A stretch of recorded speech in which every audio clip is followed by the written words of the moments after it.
bem?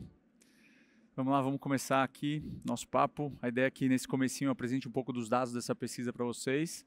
E na sequência a gente vai ter um papo aqui com o Lila, para ele passar um pouco de como isso funciona no Bradesco, como que é a realidade dele lá. Então essa foi uma pesquisa que a gente rodou com 130 líderes de negócios para entender como funciona o processo de compra, como eles consomem mídia e como eles tomam decisão na hora de escolher um parceiro de solução de pagamento e de serviço bancário. Foi uma pesquisa global, mas com 20% de amostra aqui no Brasil, que traz uma realidade muito legal nossa. Ela foi meio a meio, né? Então 50% de negócio B2B e 50% de negócio B2C, e também entre metade de empresas com faturamento a partir de 100 milhões de reais, que são as pequenas e médias empresas, e a partir de 500 milhões de reais, que são já as empresas enterprise. Aqui um pouco de tamanho de mercado, né, para trazer uma contextualização. Então, as receitas globais de solução de pagamento de 2022 e um forecast até 2027, elas saem de 200 bi para 300 bilhões de dólares. Então, é um mercado que está crescendo muito, 6,6% ao ano. E esse tamanho de mercado, ele trouxe mais de 5 mil fintechs para esse espaço de meio de pagamento. E elas são responsáveis por metade dessa receita. Então, foi um ambiente que ficou muito competitivo e vem trazendo cada vez mais competidores. E aí, trazendo sobre a ótica do LinkedIn, a gente também vê isso acontecendo na plataforma, né? Nesse período aí dos últimos 10 anos, a gente vê o crescimento de companhias, né, criando suas company pages dentro da plataforma, cresceu aí quase 3 vezes durante esse período. Então aqui, nesse mercado maior e que vem crescendo, o que vem acontecendo na hora dessas pessoas decidirem qual vai ser o parceiro deles de solução de pagamento, né? Tem duas informações grandes aqui, né? A primeira, o processo de decisão está cada vez mais longo, né? Então, em média, essas pessoas elas tomam de 5,5, né? 5 a 6 meses para tomar a decisão. Então, é um processo longo para ela escolher qual vai ser o parceiro dela. Eu vou trazer depois o que elas consideram nisso. E tem um comitê médio de compra de 7 pessoas. Então, o que isso quer dizer? Você precisa se comunicar com mais pessoas e não ficar focado só naquele pessoa mais importante que você acha que vai decidir.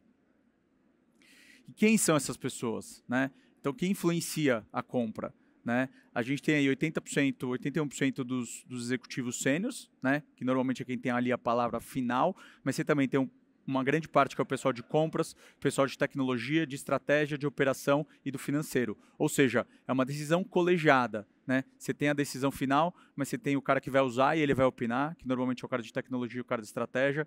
Você tem o cara que vai pagar, que é o cara do financeiro. Então, todo esse ecossistema precisa ser impactado com diferentes mensagens, né? A mensagem certa para a pessoa certa. E essas decisões, elas são tomadas cada vez mais cedo, né? Então, o que esses dados que essa pesquisa traz, ela mostra? Que o processo, ele é longo, né? A gente mostrou ali que é mais ou menos de 5 meses e meio, mas normalmente o candidato vencedor, ele surge no momento inicial, antes de você ir para o shortlist ali de decisão final.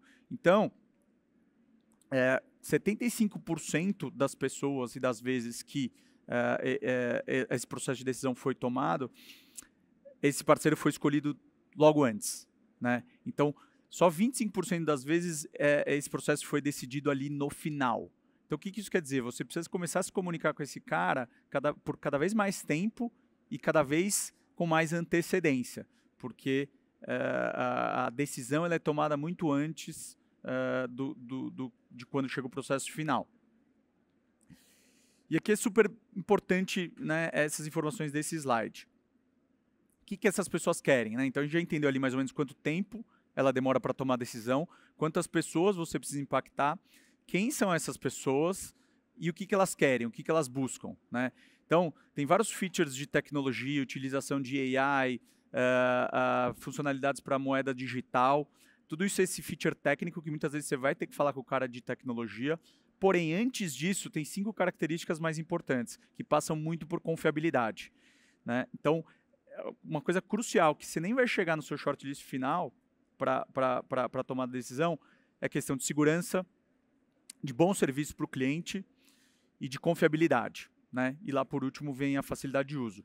Então a questão de confiança e de credibilidade ela é primordial. Se você não passar nesse critério, você não consegue chegar a ser escolhido.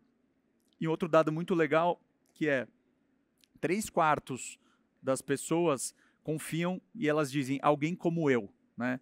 Para lhe contar sobre novas inovações e tecnologias. Então esse alguém como eu, quando você olha lá aquele slide que eu passei, que são os executivos sêniors, as pessoas de tecnologia, de compras, normalmente pessoas sêniors, elas confiam em pessoas como elas passando essa mensagem. Então o que isso ensina e mostra também um pouco para a gente?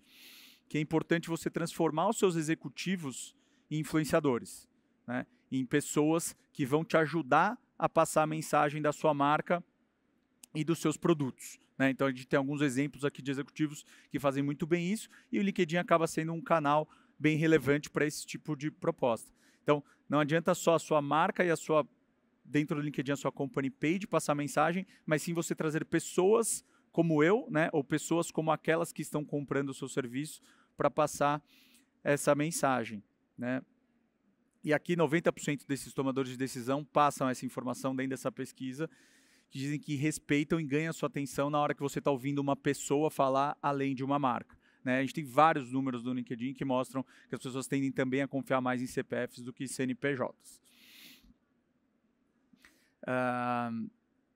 Dito isso, como que é a rede social dentro desse ambiente, né? Então, falando desse público que a gente pesquisou, né, desses 130 business leaders, 80% deles dizem que usam redes sociais em suas vidas. Aqui eu não estou falando só de LinkedIn, tá? Estou falando de redes sociais em geral. Então, 80% dessas pessoas consomem conteúdo e utilizam rede social na sua vida e 41% deles acham que isso vai aumentar nos próximos 12 meses. Ou seja, o que já é grande vai aumentar. E aqui as redes sociais, né? Então, esses caras estão usando os canais sociais o tempo todo. Isso é um fato. Pelo menos toda semana ou pelo menos diariamente. Mas acho que uma das coisas mais legais que essa pesquisa trouxe é quais são os canais que eles consomem esse tipo de informação, né? Então você tem aí quase que um empate técnico entre LinkedIn e YouTube, mas o que eu acho que mais surpreende é que esses compradores, esses business leaders, eles estão consumindo conteúdo de negócio mais em plataforma social, como LinkedIn e YouTube, do que dos veículos tradicionais de imprensa e de negócio, que estão hoje com 73%, como o Financial Times, o The Economist, Wall Street Journal, Bloomberg. Muitas vezes eles consomem o conteúdo desses canais dentro das plataformas. Então a relevância de você se posicionar cada vez mais dentro das plataformas. E aí, uma vez dentro da plataforma, né, de social, dentro de LinkedIn, de YouTube, quais são os conteúdos, os formatos preferidos, né? E vídeo tem se despontado cada vez mais como o formato preferido, né? Então você vê aí que 60% dizem que vídeo é o formato de conteúdo preferido no LinkedIn, né? Aqui já tem um dado muito legal nesse segundo quadrante, que é os adultos nos Estados Unidos, 75% dos adultos já passam consumindo conteúdo de vídeo curto 2 horas por dia, né? Em média. Então isso é super relevante, né?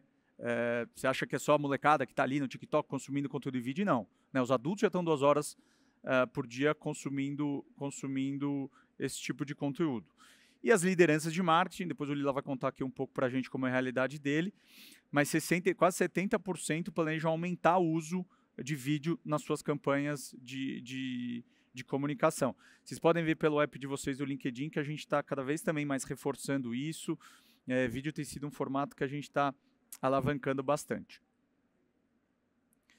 Então, aqui só para a gente resumir um pouco os dados da pesquisa, né? Do que a gente falou aqui, para a gente já ouvir um pouco aqui o Lila, aqui, que ele vai trazer para a gente de realidade, né? Então, o ciclo de compra ele está cada vez mais longo, né? Então, cada vez mais tempo do processo, desde você levantar as possibilidades até você tomar a decisão final. E esses comitês de compra estão cada vez maiores e mais diversos, né? Então você está vendo ali 7 pessoas, antigamente você tinha uma pessoa que tinha a palavra final, hoje você precisa influenciar o canal inteiro, né? Porque muitas pessoas são ouvidas na hora de decidir o produto. A maior parte dos compradores identifica esse candidato lá no processo inicial, né? Então, se você deixa para se comunicar com esse cara só na hora do final do processo decisório, já é tarde demais. Ele já escolheu o teu concorrente antes. Então, é importante você antecipar essa comunicação e estar falando com esse cara o tempo inteiro.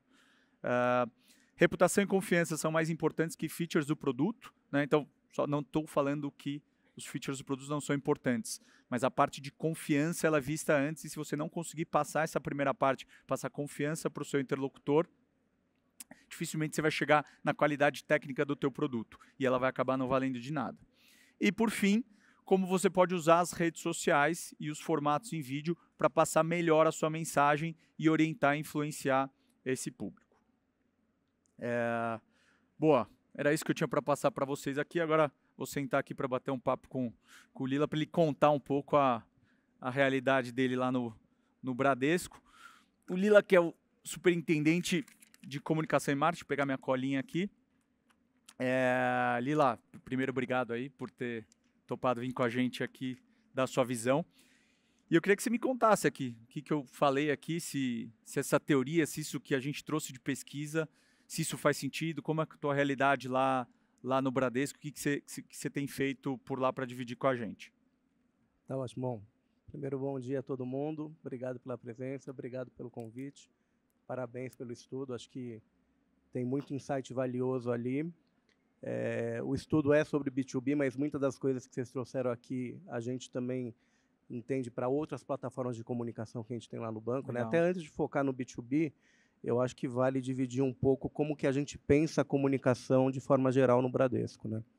Então, nossa comunicação é muito baseada em escuta de cliente, seja escutando via ferramentas em rede social, pesquisas, a gente tem um processo de NPS super bem estruturado também, que a gente pega dos clientes os inputs deles, que ajudam a direcionar a nossa estratégia de comunicação. E já tem mais ou menos uns 2 anos que a gente tomou uma decisão de, até na comunicação offline do banco, atuar de forma segmentada. Então, lógico, quando a gente fala de redes sociais, digital, canais, é uma comunicação quase que 1 para 1. Mas até no mundo offline, hoje a gente tem 7 segmentos que a gente trabalha. Então, a gente fala que tem... O que é um segmento? Bom, é um público que tem um perfil similar, com necessidades similares, que o banco tem uma oferta de valor para aquele público específico e que tem principalmente um consumo de mídia que eu posso também clusterizar. Então, a nossa comunicação, vamos dizer, não clusterizada, ela é feita com 7 segmentos. 2 desses segmentos acho que estão muito bem retratados aqui, que é o público PJ e o público que a gente chama de C-Level. E exatamente por entender que a decisão não é algo automático, a gente, ao invés de desenhar nossa comunicação baseada em campanhas, que usualmente é o que a gente fazia, que muitos bancos faziam ou fazem, a gente começou a ter essas plataformas que têm quase que um comportamento always on. Talvez eu não acerte o momento exato de falar com aquela pessoa, mas eu tenho que estar presente na jornada dela, com informações relevantes para a tomada de decisão, para ir nesses 7 meses aí que ela demora para tomar essa decisão, eu estar presente em vários pontos de contatos. Então, acho que isso é a forma como a gente pensa a comunicação como um todo e se aplica muito bem ao público B2B também. Boa, legal. E aí no tático, né? Quando você tem essa parte estratégica, né, que a gente passou, mas aí como que você vai no tático ali para entregar essa mensagem? Perfeito. Então, aqui eu vou focar mais então no público B2B mesmo, tá? Como é que a gente faz no tático? Primeiro que a gente tenta, identificando esse cluster, esse segmento, a gente tenta já comprar no começo do ano uma mídia segmentada para esse público, né? Então eu consigo, comprando isso de uma vez, eu consigo negociar melhor com os veículos e comprar assets que tenham contextos que falem com esse público. Então, na mídia massiva, eu tenho aquele contexto, a pessoa está vendo ali um programa de empreendedores. Provavelmente ela tem alguma coisa a ver com o mundo B2B. Então, eu já compro esses assets de mídia no começo do ano e desenho todo o meu calendário de comunicação com esse público, escolhendo ali quais são os diferenciais que o banco tem para oferecer ao longo do ano, e a gente revisa isso quase que mensalmente. Além disso, a gente tem um trabalho muito forte do que a gente fala de células de conteúdo alocadas no negócio. Então, tem uma equipe de marketing, agência de publicidade dentro da área de negócio, vendo, nesse caso, o que o público PJ e o público C-Level tem de interesse e gerando conteúdo diariamente, seja nos canais do banco, seja em redes sociais, seja no digital, para impactar esse público. E o terceiro pilar é o trabalho que a gente faz aí com os executivos, principalmente no LinkedIn. Então, você trouxe que, se essas pessoas querem ouvir pessoas como elas, a gente tem que identificar no banco quem consegue dialogar com esse público e fazer uma estratégia de comunicação e de planejamento de conteúdo com essas pessoas do banco para chegar no público final. Legal. Vou ter uma pergunta aqui para você específica desse ponto. Mas só antes disso que eu queria evoluir aqui, né? Então, você viu também, é um mercado muito grande, né? Um mercado B2B, de solução de pagamento. E aí, mercado grande vai atraindo mais competidor, né? Natural. E 5 mil fintechs, né? Uma coisa impressionante e que já são responsáveis por quase metade da receita. Dentro desse ambiente, né? Como que vocês, Bradesco, um dos principais bancos do país, né? Dentro dos grandes bancos, vem se transformando, enfim, como que vocês vêm atuando nisso? Porque eu tenho uma visão, aí é uma visão minha, né, Gustavo, que eu acho que passa-se uma mensagem que as fintechs têm muita tecnologia e que os bancões é aquela coisa mais tradicional, mas assim, eu pelo menos acompanho bastante e vejo o que tem de tecnologia por trás da operação de vocês e dos outros grandes bancos. Então, me conta um pouco como que vocês têm se feito para se manter relevante, né, para o público dentro dessa grande concorrência, não só as fintechs, os próprios grandes bancos que também estão se preparando para isso. Acho que a gente vive quase que uma corrida, né? Você tem fintechs que nascem muitas vezes a partir de uma jornada que eles entregam com excelência e a partir dessa jornada eles começam a querer ter outros produtos para oferecer para esse cliente. E os bancos, né, vamos dizer, incumbentes, que têm um portfólio de produtos gigantesco, né? Então, no Bradesco, hoje, a gente tem mais de 9 mil produtos. E que a nossa corrida é para que cada jornada desses produtos seja uma jornada competitiva, né? Então, a gente está nessa corrida, então, são as fintechs com poucas jornadas, com excelência nas jornadas, tentando aumentar, e os bancos com muitos produtos, tentando melhorar suas jornadas. E aí, para cada tipo de cliente, vai fazer mais sentido uma ou outra, né? Acho que tem um ponto que é fundamental nisso, que é a questão que você trouxe aqui também de confiança, né? Então, acho que confiança é o cerne do sistema financeiro, né? Sem confiança não existe sistema financeiro. Agora, o que é confiança mudou muito ao longo do tempo, né? Então, confiança, antigamente, era muito dado por rede de agências e solidez da empresa. Confiança hoje está muito mais voltada para a questão de segurança das transações e segurança dos meus dados, né? Então, isso também é algo que a gente viu que na pandemia surgiu como um valor muito importante para as pessoas e que na nossa comunicação a gente começou a dar mais relevância para isso. A gente sempre fez comunicação de conscientização contra a fraude e tal, mas isso ganhou uma importância e uma potência na nossa comunicação muito maior nos últimos tempos, porque a questão da confiança mudou qual é a alavanca que mexe nessa percepção do consumidor, né? Legal, legal. Tem até naquele slide que vem, né, as principais, ele coloca primeiro segurança, usabilidade e depois confiança, né? Então tá tudo junto e aí acho que bancos grandes talvez saiam um pouco na frente nesse sentido. E aí, você já tocou no assunto da história dos influenciadores das marcas, etc., né? O LinkedIn ele vem tendo muito essa possibilidade de executivos se tornarem influenciadores, muito por conta do que a gente já comentou aqui. E a gente tem visto, né, um pouco que o Bradesco tem mudado, né, um pouco isso, né, a gente vê os executivos se posicionando mais na plataforma, o próprio novo presidente Noronha tendo uma maior presença, né. Queria que você me contasse um pouco sobre esse movimento, o que vocês estão pensando, planejando em fazer, como que isso está sendo lá dentro. Perfeito. Acho que é um movimento super recente, né? Acho que trabalhar plataformas, redes sociais, isso a gente já faz há muito tempo. Essa presença de executivos, lógico que a gente tinha alguns executivos que já há muito tempo se posicionavam, mas de forma mais estruturada é algo recente. Acho que a chegada do novo CEO, Marcelo Noronha, impulsionou muito isso, ele sempre viu muito valor nisso e provocou a gente para evoluir nisso. Então, é algo que, vou dizer, de um ano para cá a gente tem evoluído muito rápido. Acho que tem muita coisa ainda para a gente fazer, mas acho que a gente já tem hoje um modelo que funciona, agora é a gente ganhar escala nesse modelo, né? E o que é esse modelo? É a gente primeiro entender quais são os territórios que a gente quer atuar, né? As pessoas, quando estão no LinkedIn, estão atrás de muitas coisas. A gente tem que ver quais são as coisas que faz sentido para o Bradesco se posicionar, faz sentido a gente tentar criar conexão com as pessoas. Uma vez que a gente identifica esses territórios, a gente parte para um segundo momento, que é buscar quem são os perfis de executivos que podem ter credenciais para falar nesse território. E muito importante, qual que é o mix de executivos que a gente está colocando para falar se eles representam a diversidade do banco, eles representam os assuntos que o banco precisa tratar, está tendo muito executivo do mesmo tema, então a gente dá uma olhada nesse mix também. Uma vez decidido, então, quem vão ser esses porta-vozes, a gente senta com essas pessoas entende muito do perfil de cada um, né? Não, tem que ser algo muito humano, tem que ser algo que, de fato, por mais que tenha uma estratégia por trás, tem que ser a pessoa. Perfeito, não adianta a gente querer perfeito. colocar uma estratégia que vai ser boa para o banco e que não conversa com aquela pessoa. E aí, assim, a gente faz uma conversa profunda para entender os gostos da pessoa, a agenda positiva que ela vai estar, quais eventos ela vai estar, e começa a trabalhar esse conteúdo, colocar esse conteúdo em prática, monitorar como é que está o resultado, engajamento, e mais recentemente, inclusive, tem estratégias até de colocar mídia. Né? A gente não impulsionava esses conteúdos antigamente, e agora a gente começa a testar também modelos como que esses conteúdos podem funcionar bem com impulsionamento via mídia também na plataforma. Legal.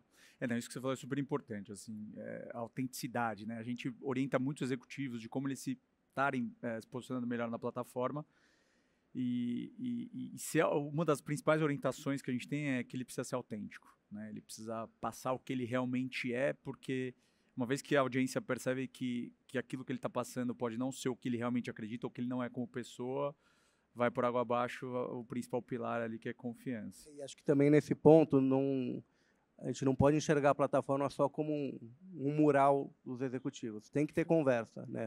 A partir do momento que um executivo traz algum tema, as pessoas se interessam, engajam, questionam, perguntam, aprofundam aquilo. Então, a questão de conversação também é muito importante. Como que a gente orienta os executivos para fazer essa conversa de uma forma que seja boa para o ambiente que ele está ali e boa para as pessoas que estão consumindo aquele conteúdo, para que as pessoas se sintam ouvidas e sintam que, de fato, é uma porta de diálogo. Né? Uma porta de diálogo que tem que ser direcionada, porque os executivos são muito visados por N players de mercado, ela tem que ser direcionada, mas ela tem que ser real, ela tem que ser concreta. As pessoas têm que acreditar que aquilo, de fato, a partir do momento que eu escrevo para um executivo, ele está, de alguma forma, tendo acesso a esse conteúdo e está me dando algum tipo de retorno. Perfeito, perfeito. Isso humaniza muito, né, a comunicação da marca, porque você tem um executivo ali falando, respondendo e tudo mais.